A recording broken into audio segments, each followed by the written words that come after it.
Welcome to TD SYNNEX's 30 Minutes with a Hacker.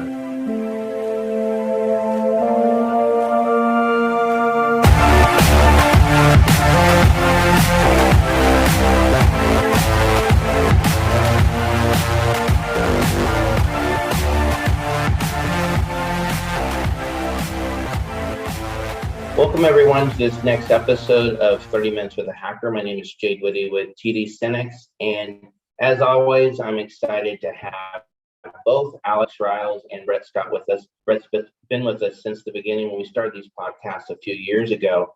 We've been able to loop in Alex in the last 6 months or so, and it's been great having both of you.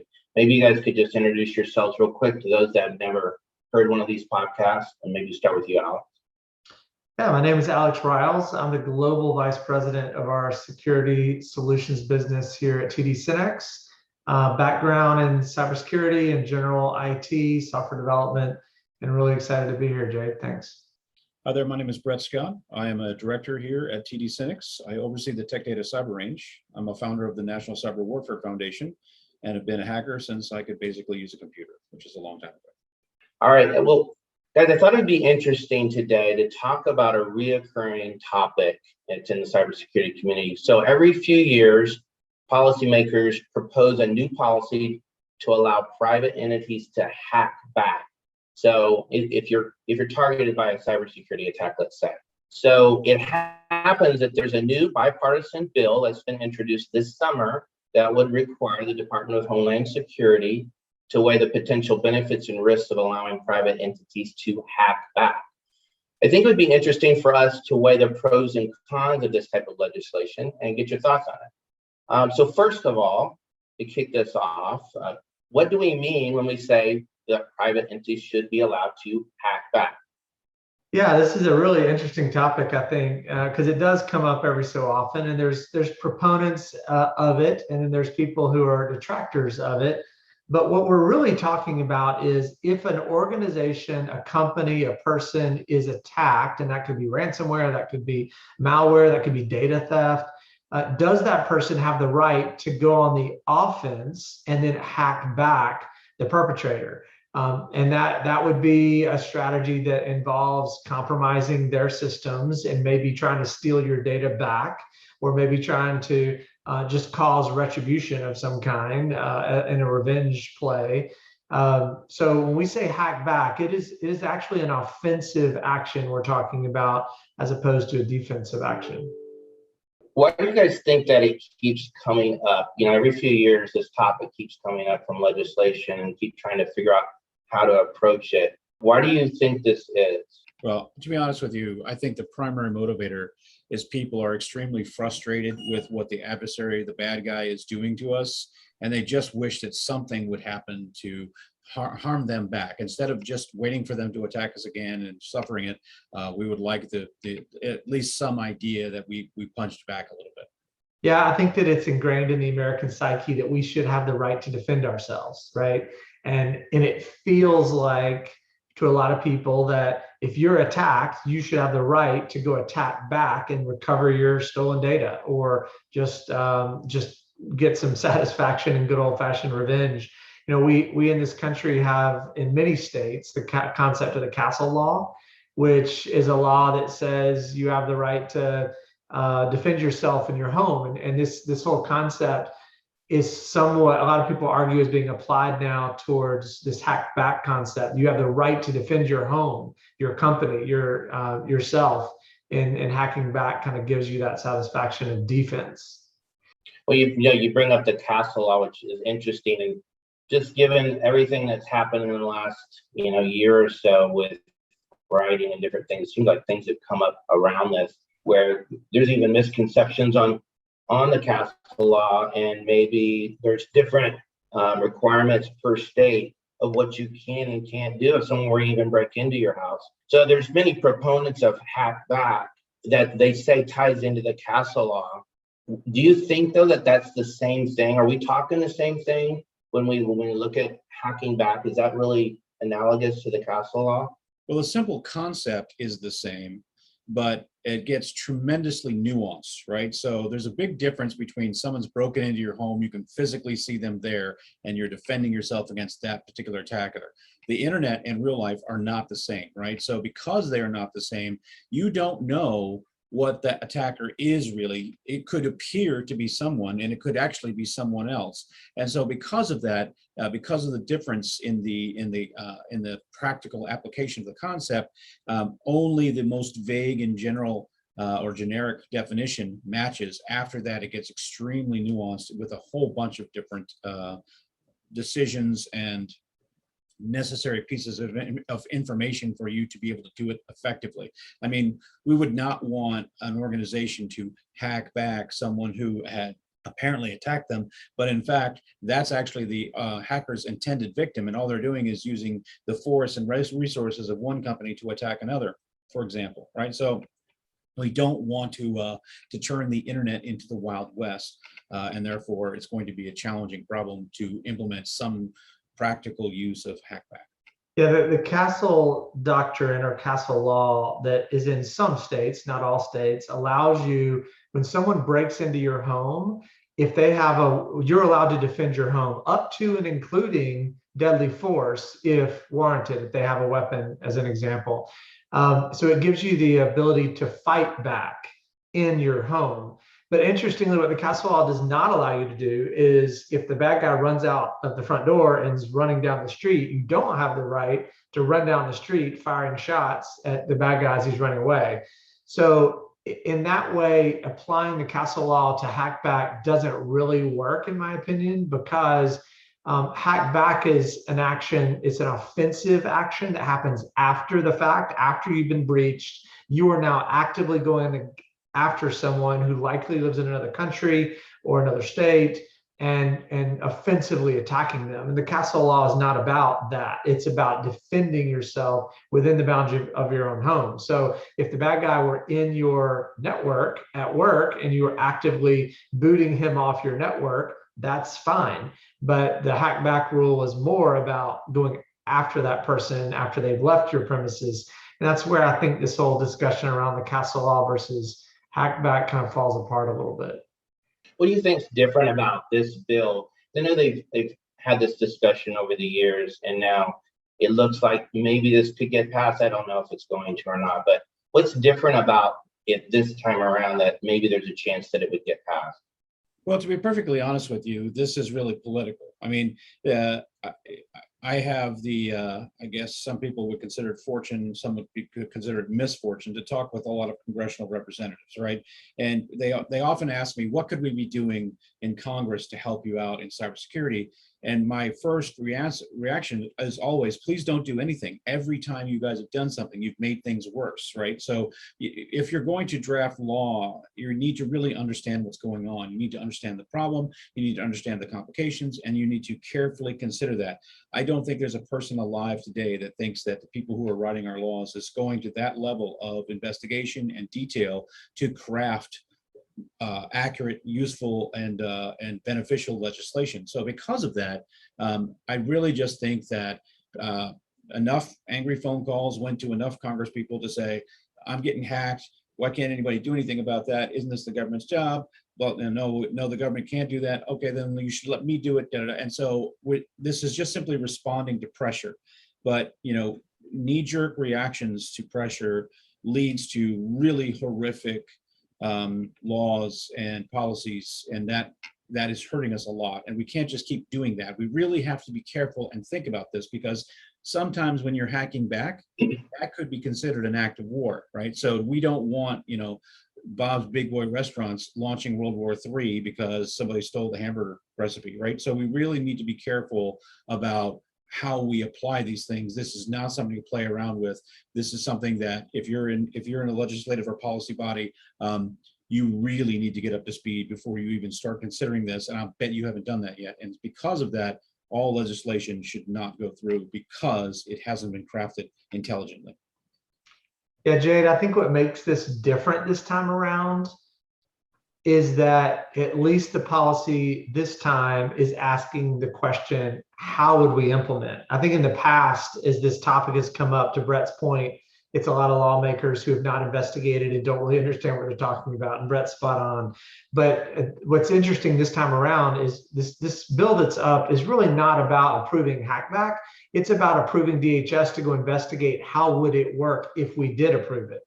That's all that's on the table at the moment. And that's a healthy discussion. Like, I think healthy debate is a good thing. I think that what they're going to find is there's a lot of challenges involved with implementing it, but that's what this particular policy is all about, is answering that question. If we did it, how would it work? And that's new. In the past, they've just irrationally said we should allow private companies to hack back, and there hasn't been a lot of discussion around the concerns people have with implementing it. Well, that's a great point, Alex. So what do you think, maybe both of you guys could touch on some issues that should be considered if it was going to work? What should they be looking at as lawmakers? Yeah, I think there's a lot of topics, actually. I'm sure Brett and I can come up with a bunch. The first one that comes to mind for me is that right now it is actually illegal for you to hack someone else.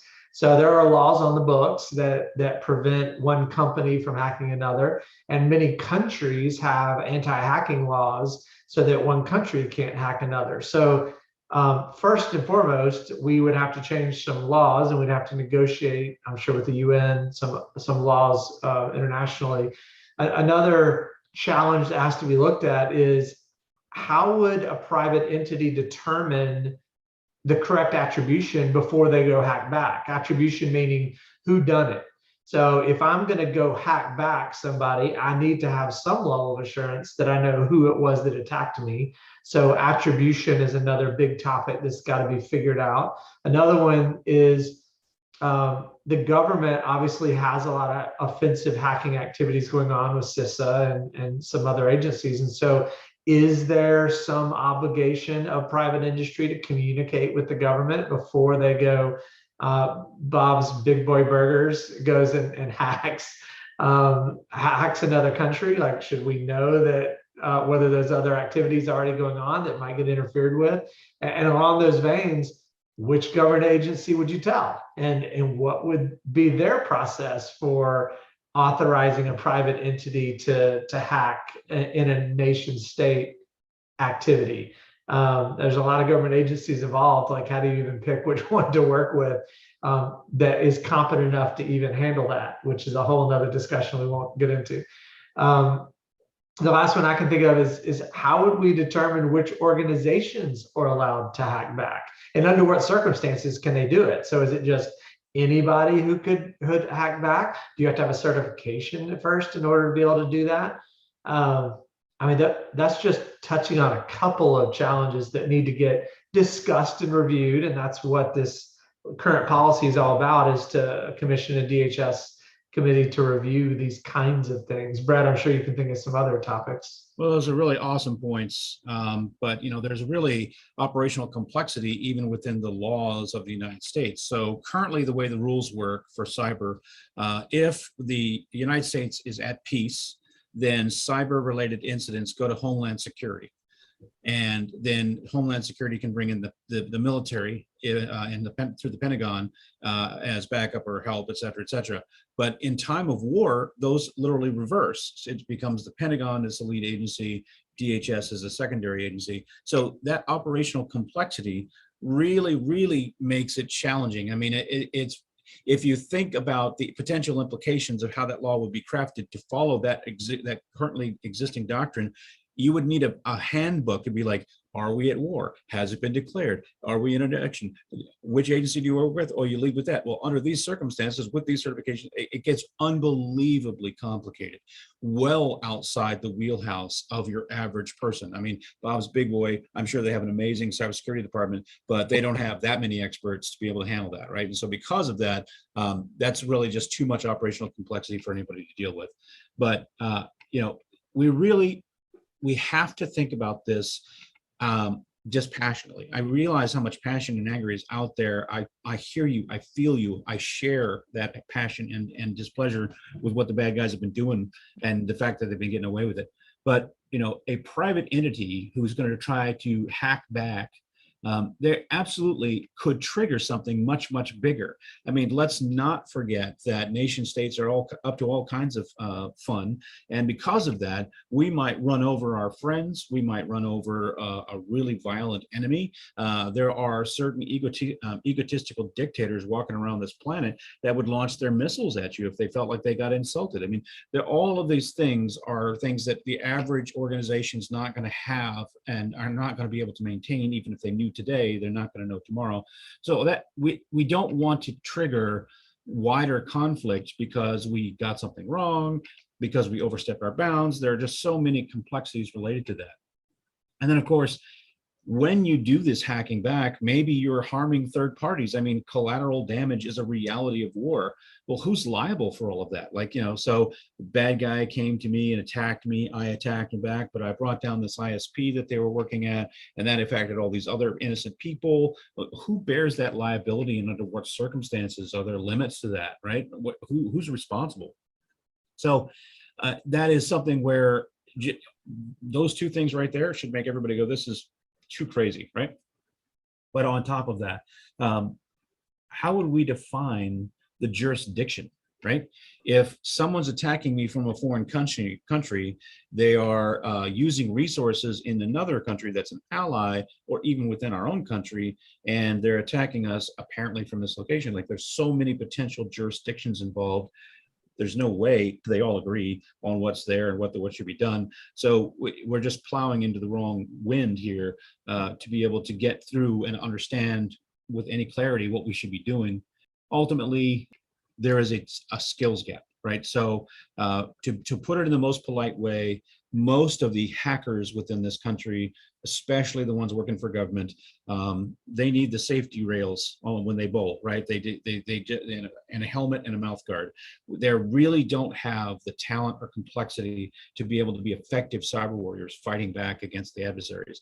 They have better resources, better money, better talent, better innovation, better everything. We are asymmetrically trying to fight this enemy, and because of that, maybe sometimes going and starting a fight with the big gorilla, instead of him just poking at you and he says, okay, let's fight, you've just created a dramatically worse situation for all of us. So all of those things are things to consider. Yeah, those are great points. And it sounds like you're kind of touching a little bit on attribution. I know, Alex, you brought up attribution as kind of being a big area. Let's just take a minute and talk about that and some of the challenges that we're facing, to identify the right people, the right person, so that we can hack back the right person. Yeah, attribution is a really important topic, and probably, in my opinion, one of the most important when you deal with a hackback concept. Because if you're going to take a private entity who may or may not be well trained in cybersecurity, and they're going to hack back, they better be hacking back the right player, or all those things Brett talked about are going to come to reality. If you hack back the wrong country or the wrong ally, how's that going to look, on a world stage? And so there's the challenge here is there are nation states who have become very, very adept at attributing a hack to someone else. So the Chinese, as an example, are very good at making a hack look Russian. And we have lots of examples, I think, over the last couple of years of where that's happened.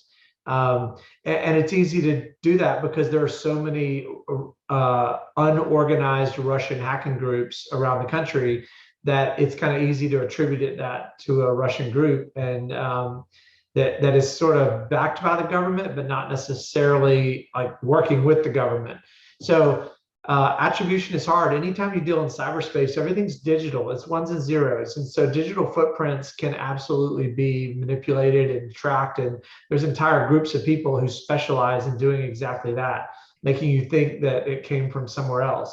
There's a couple of scenarios also that can be really confusing, I think, in a hackback scenario. Let's say that you're a company and you've been attacked with a DDoS attack, as an example, and they've taken down your e-commerce website and you can't do business for a whole day and you lose $20 million.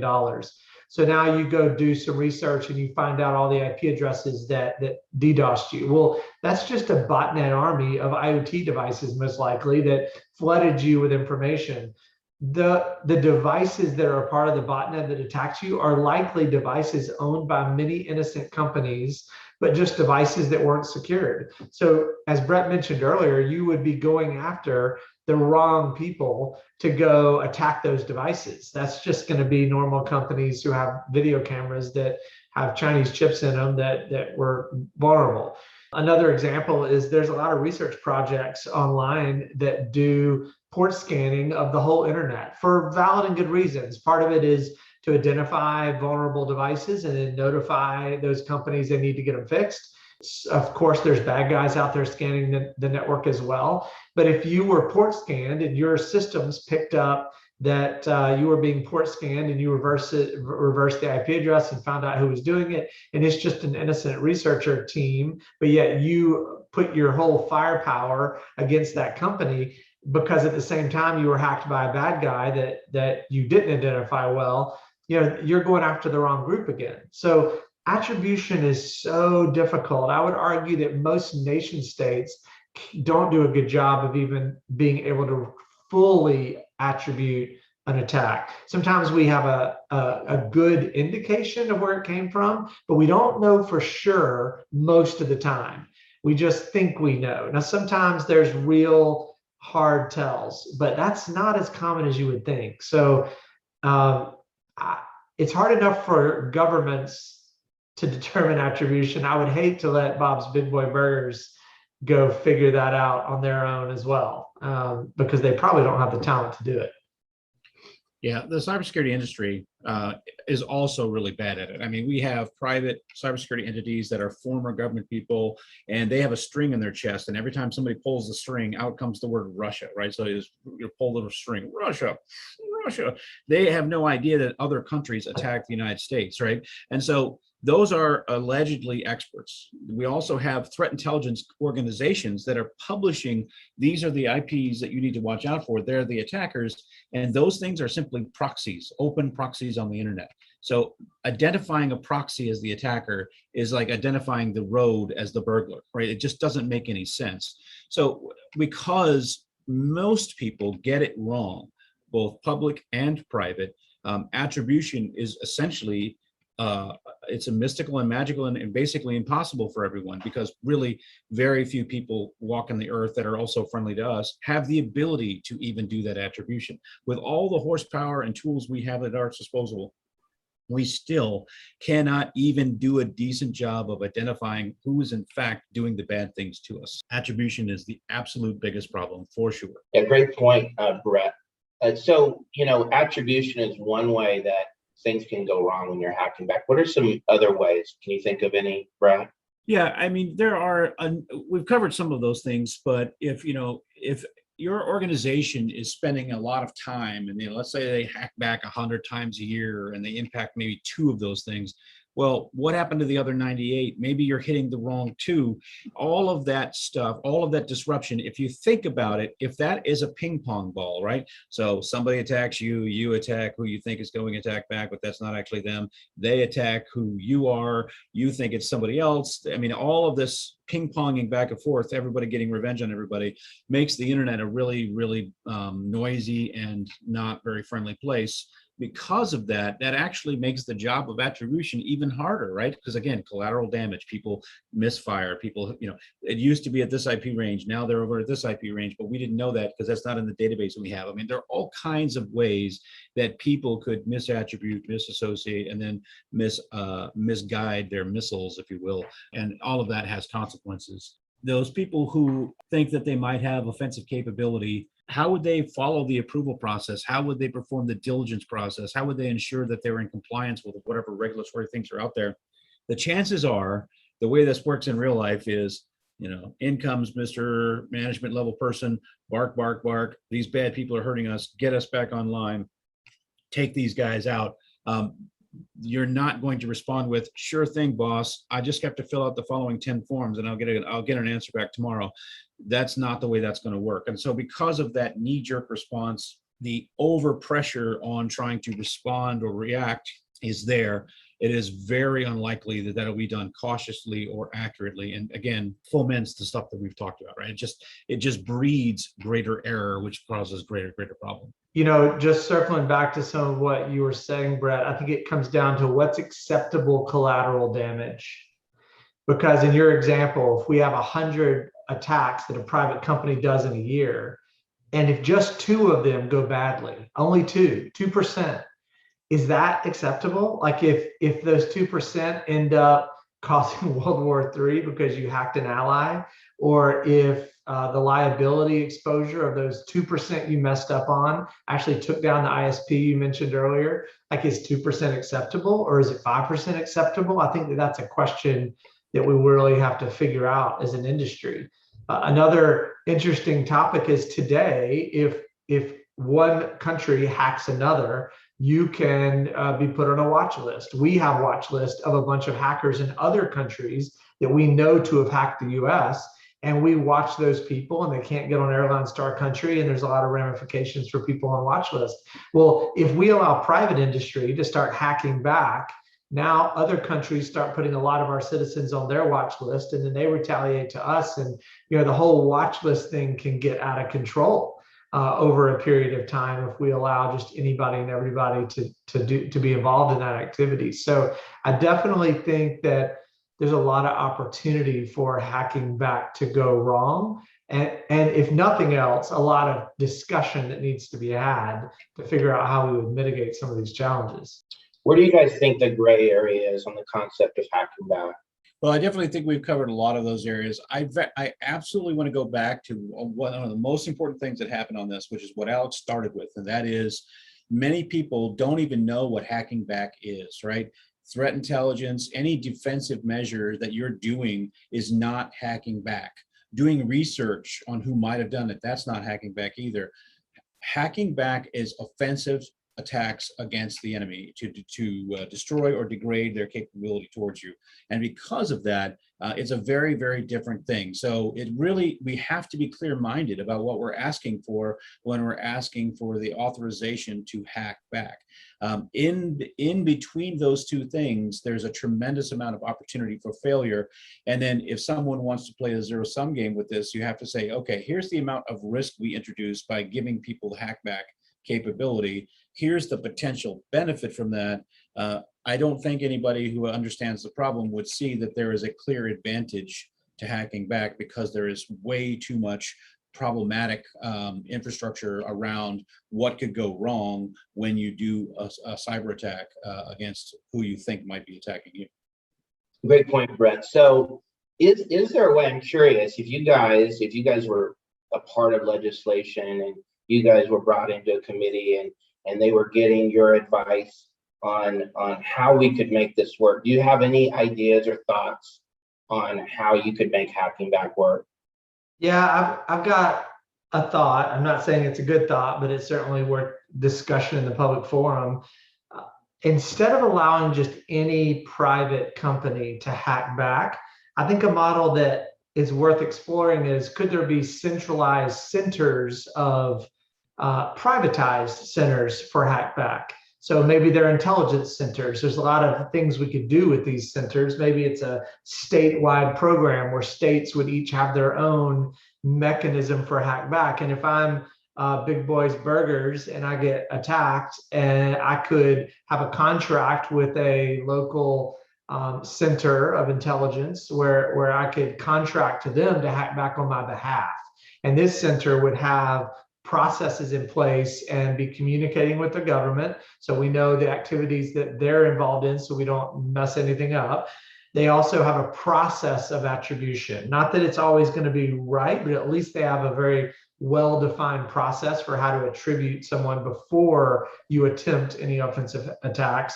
And then they're also consolidating the specialists. I mean, I don't think there's enough cybersecurity specialists in this country for any company today. So to think that there's enough cybersecurity or legitimate cyber expertise in random companies that could hack back in a material way is, I don't think, realistic. But if you consolidated some of the talent we do have into these centers, then we could do it in a professional way and maybe provide some level of reasonable result. So if we were going to pursue this, my opinion is we should be pursuing more centralized state-based centers of excellence, if you will, for this type of thing.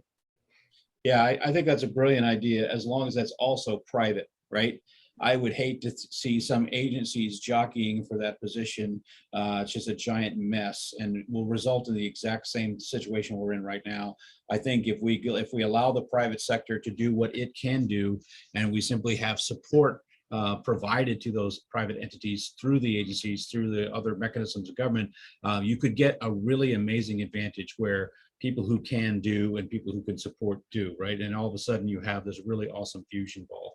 So that is a tremendous idea. And if it's executed properly, then it could be highly effective because, again, concentrated effort, concentrated talent, directed and intelligent response, brilliant idea.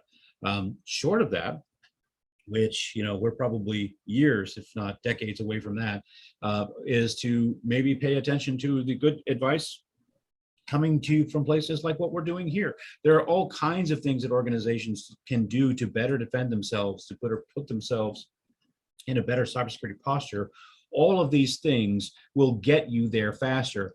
I understand how mad people get when they get attacked. I'm mad too. It bothers me a lot. But by the same token, just shouting in the shower is not going to get us where we need to go. We need to get clear-eyed, we need to get focused, and we need to work on our fundamental game in cybersecurity. And importantly, if we all do a little bit, everybody has to do less. So when we get serious, we get focused, we do what we need to do, we will advance ourselves to a point where these attacks are less effective, if effective at all, against us. So we should be concentrating our energy and resources into doing a better job of defending ourselves. You know, it's a great point, Brett, and maybe we could touch on a little bit more that in lieu of hacking back, what can organizations do to defend themselves? You touched a little bit on awareness and this type of thing. But maybe there's some other things, Alex, that you could mention, Brett. Yeah, some of the things we talk about all the time on these podcasts are user awareness training. More CISOs need to be out there educating their employees on how to identify phishing emails and not click the links, and understanding cybersecurity in general. We need to be deploying zero trust architectures where we trust nothing and verify every time and often.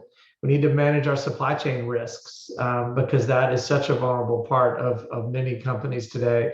Micro-segmentating your network, because if a bad guy gets in to your main living room, you want to make sure they can't go to your kitchen and your bedroom and downstairs playroom.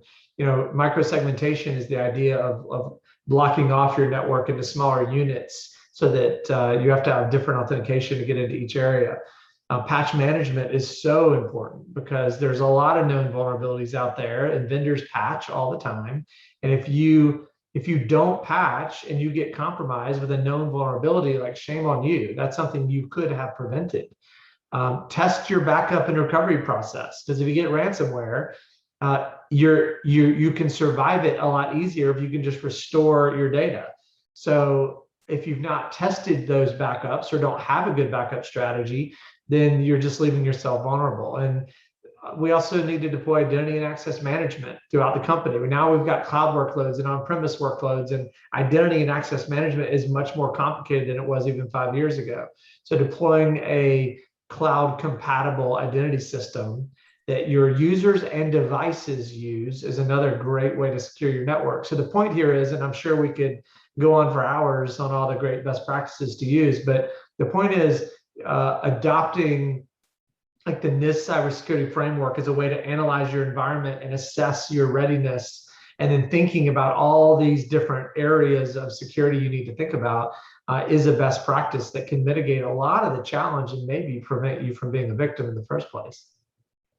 Well, with that, we should wrap this up. I know we're a minute or two over, and this is a great discussion. I appreciate both of you being on here and sharing your insights, and I look forward to next month's podcast on 30 Minutes with a Hacker. Thanks, everyone.